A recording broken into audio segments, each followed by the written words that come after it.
Hi, everyone. This is the first, I would say, podcast. I think we should definitely call it a podcast by Self-Help Connection. We are here with Jeannine, who is the facilitator in our Chéticamp Shine group. And we're going to talk about a few things that's working at Chéticamp right now. So, hello, Jeannine. Hi, Kate. Thank you so much for being here today. Jeannine. Thank you for having me. Oh, you're so welcome. You're so welcome. So, tell us, what is your position in Shine? I'm a facilitator. Good. There's two facilitators. I'm the facilitator for the Shine group in Chéticamp, and there's Glenn McDonald, who's facilitator for Inverness. Amazing. And so you are kind of the only facilitator there. And how many people come to your group? It varies from week to week, about 12, 15. And are they all from around the same kind of area? Yes, they are. Nice. Yeah. That's awesome. Okay, cool. So tell me about Shine. So firstly, what does Shine stand for? It stands for support, Awesome. hope, insight, Yep. network, and everyone's voice. Amazing. And did you create this? Well, I have to say yes. Yes, I did. You can totally say yes. Yes, I think you did. And so what kind of services do you provide in Shine? So I know that you have a group. You have kind of like a support group. So Okay. tell me some more about Shine. Okay, it's a mental health peer support group, which was launched in May 2017. And the purpose of the group is to provide a network of support and resources in Chéticamp and surrounding communities. And hopefully together we can change the way people think about mental health, and also ensure that no one is alone on their recovery journey. Shine has also given us the opportunity to share our stories with others, in a relaxed and comfortable environment. Yes. So how do you specifically provide a relaxed and comfortable environment? Obviously, your amazing, kind self, who is very, very compassionate, but what else? We make sure to stress that whatever is said at the meetings is strictly confidential, and whoever, like we have a saying, whatever is said stays here. Whoever is here stays here. I love it. There's another one that I can't remember. Yeah. And so do you have guidelines for these? Like Yes, we do. Okay, awesome. Yeah. And so they're kind of like written on a wall, or? Everybody is given, like I call it, a welcoming package. And in there's the guidelines and the schedule of the upcoming meetings and positive affirmations and resources. So yeah, like Amazing. Everybody has a copy of the guidelines. Nice.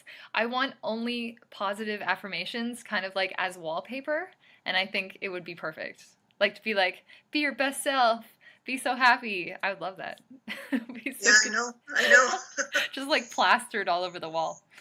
Awesome. So how did you become interested in self-help? Well, I've seen many dark places myself. And at the time, there wasn't the support or the help that we have today. Because of the stigma, I isolated myself. So wow. I'm proud to say that it's, the last 4 years I'm doing really well. And I think this is the reason that I have a passion to help people on their recovery journey. Amazing. And so do you think that you yourself have benefited a lot from the group? Most definitely. Nice. Yeah. Amazing. Yeah. Like, to me, support groups has helped me as much as medication, as much as therapists, because you don't feel alone. Yeah. And to even have that like collective group and understanding and compassion, and even just someone saying, yeah, I know exactly how you feel. Exactly. Like it's all people that have lived some form of mental illness, they understand and they're compassionate. I love that. Amazing. Cool. And you also were talking about Glenn, who's in Inverness. And so do you kind of do you work together to help each other? Are you in collaboration now? At the beginning, yes, we were. Nice. We were doing this like together. Nice. And so at least there's a person in Inverness, there's a person in Chéticamp. At least it's like two areas. That's That's right. I met Sarah Kate McKinnon last week at the peer support training, and she just started this position, peer support inpatient at the Cape Breton Regional Hospital, and she was really excited to hear about the group because she said now I can refer people Amazing. to Inverness, because she said she does have a lot of patients from Inverness. So that's good. That's great. And you met her at the peer support training. Yeah. Can you tell us a little bit about the peer support training that you went to last weekend? It was awesome. Yeah. Good. Really awesome. It took me a couple of days to recuperate. I was brain dead. It was a lot to take in, but so worth it. Good. And so that there were other people in support groups and not-for-profits that you networked with as well? Yes. Nice. Yeah. Oh, I'm so glad. Good. Yeah. And so you were able to say, hey, this is Shine, this is us, come work with us. We're so great, hopefully. And you know what? Some people remembered me from the conference in Sydney. What? Really? Yeah. They were like, Jeannine, you're Jeannine, you're that rock star that totally stood up and said to the whole crowd who you were. Well, they didn't see rock star, but... No. Close enough. That's so great that people even remember you. For the listeners that don't know, we have these beautiful bracelets that have Shine, yes. Know Your Worth on it. And so they're so cool, and they're like bright orange. And we brought probably like, I don't know, 200, I guess, to a... It was living with mental illness and addiction. So we gave all of them out, and apparently they totally worked. Yes. Amazing. Awesome. That was a really good conference. I hope that we can do many more of those. All right, awesome. So I want to talk a little bit about the strengths of your group. So you were saying how there's confidentiality, which is really good. That there's many people. What other kind of strengths can you think of? That's something that I'm not too sure how to answer that, because what comes to mind is how rewarding the group is. That's amazing, yeah. So I don't know if you consider that strengths or... Very much so. It's rewarding for everybody. And I mean, from what I've seen from your group, there are so many successes. Just to think that we keep gaining lots and lots of people in the group, but also to promote it, many more people know about you, which I think is amazing. And I hope that you have many more that come through your doors. I hope. It's only going to get better. Absolutely. I have no doubt.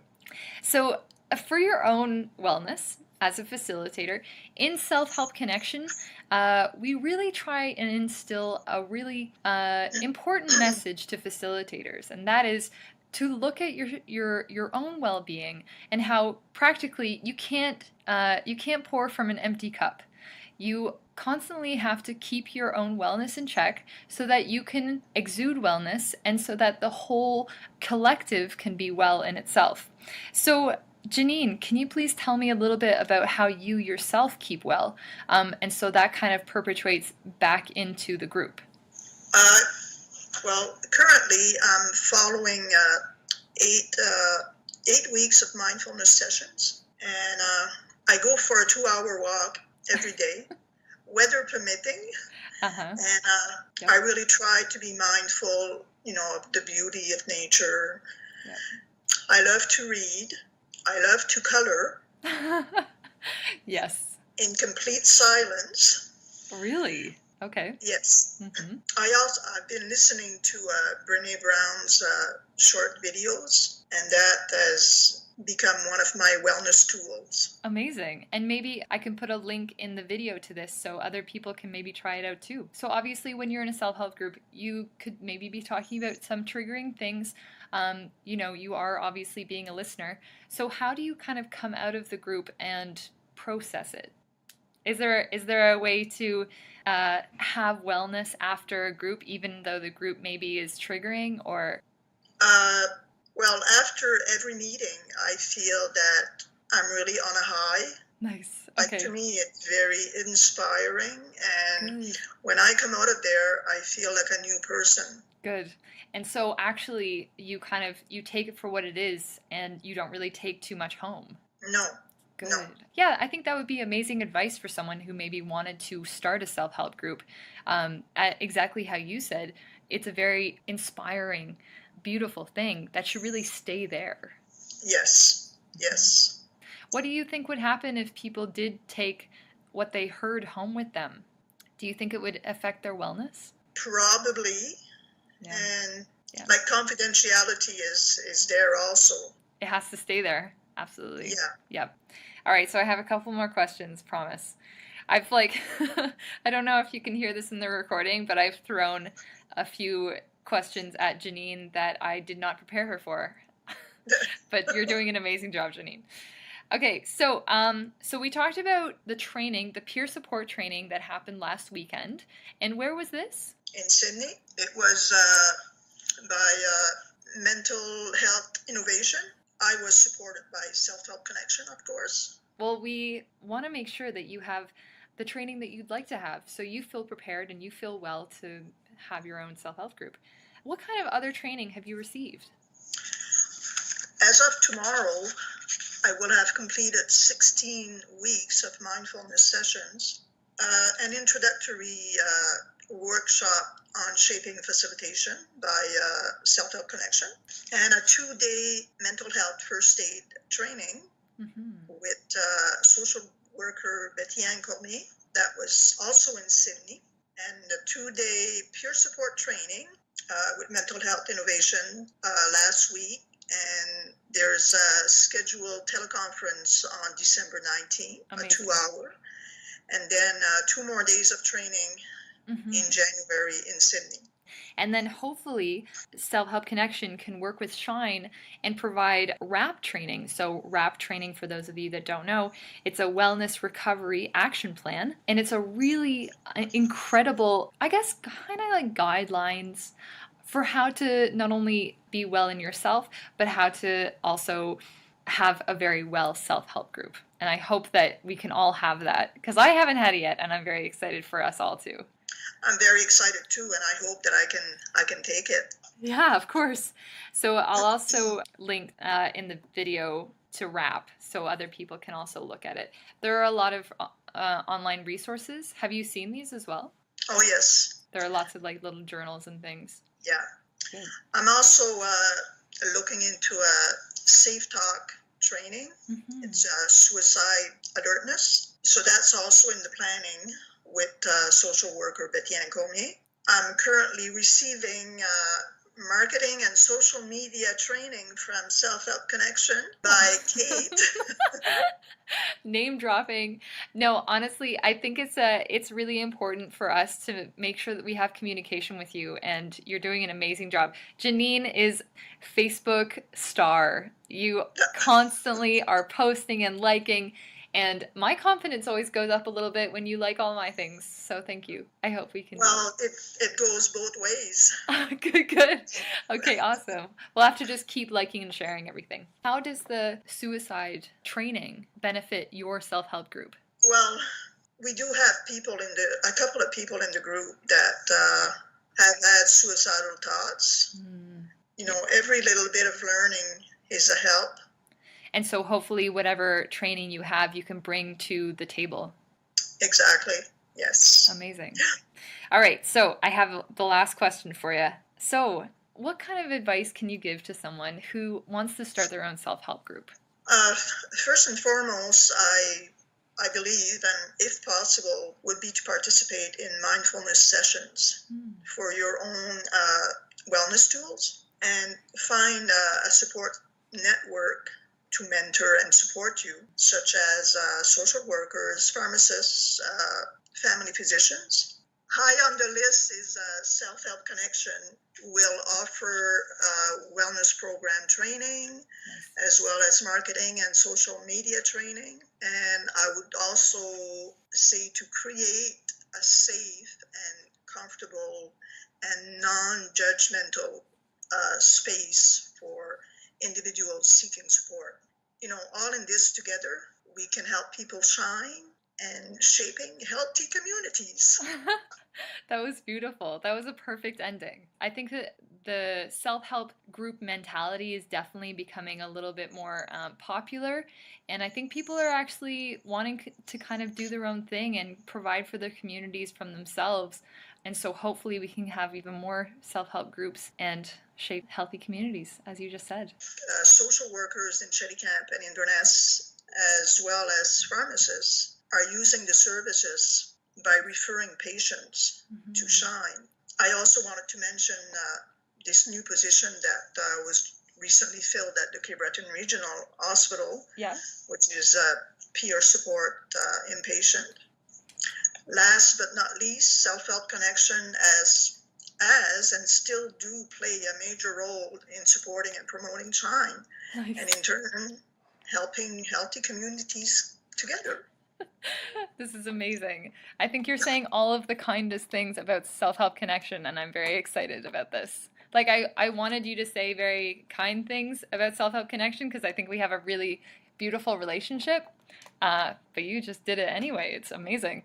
So thank you so much for those kind words. I have nothing but good things to say about Self-Help Connection. You guys are amazing.